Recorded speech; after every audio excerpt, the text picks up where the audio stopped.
Happy Monday, and welcome back to the Lorden Arts channel. I'm John Lorden. Thank you so much for spending some time with us here today. Case Cracked is the show where we look into a mystery, and what are the critical pieces that help solve that mystery. Now, today's case was brought to our attention by Catherine D., and it's a first of its kind. This is the story of Rising Fawn Jane Doe. On December 16th, 1988, two state transportation employees in Georgia were working Interstate 59 near the Alabama border. As they neared the shoulder on the east side of the northbound lane, they found the body of a woman. The police were called, and by 2 p.m., the Dade County Sheriff's Office, along with the Georgia Bureau of Investigation, were on the scene. No identification was found near her, and visual identification, as well as fingerprint matches, did nothing to help investigators find out who she was. Investigators did find a DNA sample at the scene that they believe may have come from her attacker. Her autopsy would show that she had been sexually assaulted, and her cause of death was due to strangulation. Her body was left there for a few days to a week before she was found. Her case was classified as a homicide, and she was named the Rising Fawn Jane Doe. She would be laid to rest in an unmarked grave. A sketch of the woman was created, and her physical description was distributed. She was a Caucasian and stood between 5'2" to 5'6" tall. She weighed between 115 to 140 pounds. Her hair was brown and her eyes were blue. She also had a 6 to 8 inch scar on her left forearm. Her ears were pierced, and she had between 5 to 8 piercings per ear. When she was found, she was wearing a navy blue thermoknit long-sleeved pullover shirt, navy blue bra, Calvin Klein blue jeans, and black lace-up ankle-high shoes. Around her neck was a gold chain, and on the small finger of her left hand she wore a white gold pinky ring with a heart on top. Pleas were made to the public. Flyers were distributed, and missing persons cases in the area were checked, but their Jane Doe didn't match any of them. Several leads were called in, but turned up nothing of value. As time passed by, new composite sketches were drawn up, and clay busts were also made, in the hope that her image would draw them to her identity. But none worked. In 2005, her case was reassigned. When the file was reviewed, investigators found additional evidence that they felt could help to identify Rising Fawn Jane Doe. The FBI tested a new DNA sample at their Washington, D.C. lab and were able to develop a DNA profile for the victim, which was entered into their missing persons DNA database. The movement on the case then stalled out again. A decade later, her case was assigned a third time, now to a cold case unit. The GBI provided new clay renderings of Jane Doe and new composite sketches. In 2019, serial killer Samuel Little confessed to killing a Dade County woman, and there were some similarities. Although this victim's identity was still unknown, at press conferences that shared her story, they also included the details about Rising Fawn Jane Doe. This helped take the awareness of the case to a new level. Now, with the case fresh on everyone's minds, the GBI asked one important question of the FBI. Would the DNA evidence that they had on hand be enough to attempt to identify their Jane Doe using genetic genealogy? Early in 2022, Othram Labs was contacted. A full DNA profile was completed, and they were able to find a familial match over 600 miles away. In Norton Shores, Michigan, a family had a story about a missing 19-year-old woman by the name of Stacy Lynn Chahorsky. In the fall of 1988, Stacy, who was originally from Norton Shores, was hitchhiking through the South. Her mother, Mary Beth Smith, had warned her against the practice, but Stacy loved to travel and disregarded her mother's warnings. The last contact Mary Beth had with her was on September 15th. Stacy called to let her mother know that she was in North Carolina and would soon start to make her way back to Michigan. However, by January of 1989, she still wasn't home. Her mother reported her missing.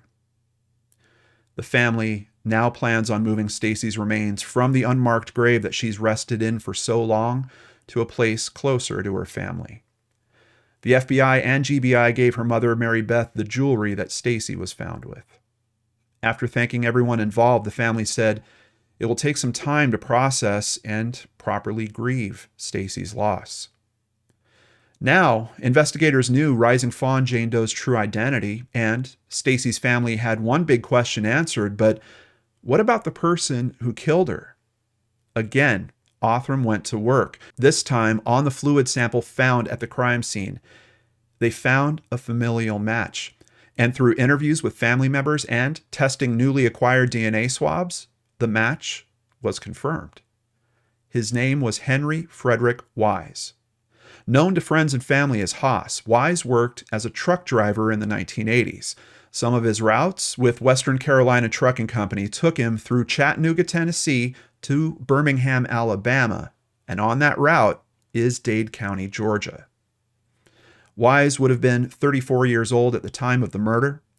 When his criminal history was checked, he had records in Florida, Georgia, and North Carolina, which included obstruction of a police officer, theft, and assault.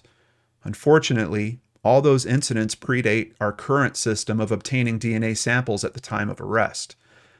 As with so many cases, there will be no trial for Wise. In the 1990s, he worked as a stunt car driver, and in 1999, he was in a stunt car accident at Myrtle Beach Speedway in South Carolina. He was severely burned, and 13 days later, he died. In a joint press conference with the FBI on September 6, 2022, the GBI announced their findings and resolution on the case. It's the first time that genetic genealogy was used to identify both the victim and the perpetrator. Investigators will now be entering Wise's new DNA sample into their databases, confident that any other crimes he may have committed will soon come to light. Quote, "Although we can't bring him to justice, he's been facing the ultimate justice for some number of years now," said Chris Arndt, the district attorney for Dade County. "At least we can get some answers for Stacy's family, and they can go to bed knowing their loved one's killer is not out there on the prowl anymore." Case cracked. I would like to thank MSN.com, Yahoo.com, GBI.Georgia.gov, DNAsolves.com, LawandCrime.com, WebSleuths.com, TimesFreePress.com, the Doe Network, and the New York Times. Of course, the biggest thank you goes to Christy Arnhart for researching and writing up today's case, and here she is to discuss it with us now. Christy, this seems like the start of a new trend for cases like this. It really is. You know, a lot of times when I write these cases up, they're only able to figure out who the Jane Doe is. But in this time, this time they had two samples and they got the killer as well. They really pulled this one across the finish line. Yeah, and I'm pretty sure we're going to hear of more of this happening. I think this is just the first instance. And now, because remember, like, when the Golden State Killer one hit, all of a sudden, all the police departments started hearing about that. And then everyone was like, oh, we got to try that thing that they did over there. Oh, yeah. Now we have this type of case to finally nudge in that direction as well.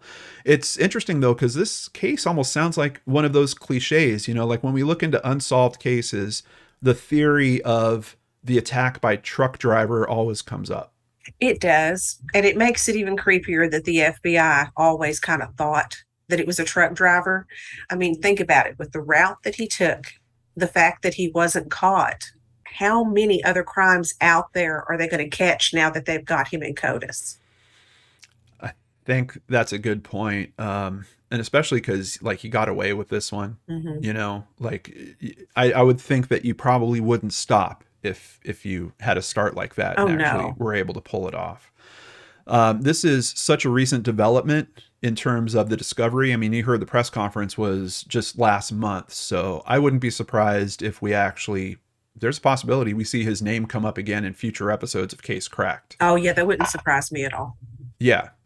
I think, even if they ran his DNA stuff already and they've already identified several other cases, they're not going to come out and be like, oh, he's also involved in this case. They're probably doing a bunch of footwork on the back end and further investigation like they had to do with this one. They had to confirm it. They have to reach out to the family, take these DNA swabs and do all that. They might have other confirmation stuff that they're going through with those investigations, and we're not quite hearing about it yet. But, absolutely. Yeah. Yeah, we'll see. Another name likely to come up in future episodes is Othram Labs. They have really been stepping it up over these past few years. They really have. And Parabon couldn't have been the only company doing this. you know? Yeah. So there's just too many cases out there. Yeah. Way too many. Absolutely. And I do hope ever since we've started seeing solves like this, I've kind of had this dream, and it's one of those things that I think is probably going to take decades to take effect. Mhm. But I hope that this trend of DNA solves like this is going to change the frequency of these types of crimes. I mean, in 1998, if a perpetrator came across a young woman alone on a highway in the wilderness, they probably thought, like, crime of opportunity mentality, like, oh my God, there's no way that anyone's going to catch me if I did something here right now. Mhm. We're seeing that that's kind of changing. Oh, yes, it But I bet this definitely. guy, I bet this guy thought he'd never be discovered. Well, in a way, he wasn't because he passed away first. That's true. But he also lived for 13 days after being severely burned in a car accident. I mean, Yes. we've talked on this channel a few times about, like, sometimes fate seems to step in and says, justice is needed here, even before the public was aware that this, he's tied to a case. Oh, yeah, that was definitely karma on his part. Yeah, but back to my point, I think that, detection and collection of DNA getting better and better every year. Research to figure out who DNA belongs to is getting better. Now we have this instance of a case where we have the Jane Doe and the perpetrator figured out. At some point, it has to be so prevalent in in public knowledge, in the mindset of the public, Mhm. that if you do something bad to someone else, you're gonna be found. Oh, yeah.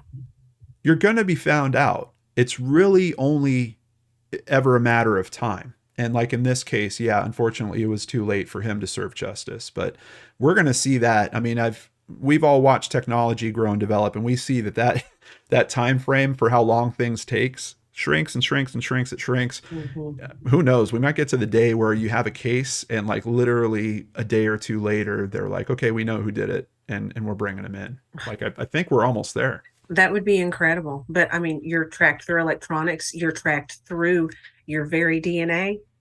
Oh, yeah. Yeah. Yeah, Yeah. yeah. So just stop now, criminals. I'm just putting the message out. Just stop now. Yeah. Christy, thank you so much for all your hard work on today's episode. We really appreciate you. And I've got some other people to thank right now. Thank you, PayPal supporters Jennifer Dixon and Angela Welch Sola. For over 6 years, we have always run limited commercial ads here on YouTube, and we can't do that without support. If you'd like to help the channel, please visit lordandarts.com. There, you can sign up for Patreon, sign up for PayPal, buy merchandise, or even buy us a coffee, like the Roracle recently did. We know that learning about the mechanisms that help support and find justice in these cases is important to understand the many unsolved cases we also cover, and we really appreciate your support in allowing us to continue doing that. Remember, you can get another Lord and Art story every week on the Seriously Mysterious podcast. A new episode is coming this Tuesday and every Tuesday after that. Subscribe on your favorite podcatchers or visit seriouslymysterious.com. While you're here, click that bell icon below so you can catch one of our weekly Secret Studio live shows. And I'll be back on Friday with a brand new mystery for you right here on the Lord and Arts channel.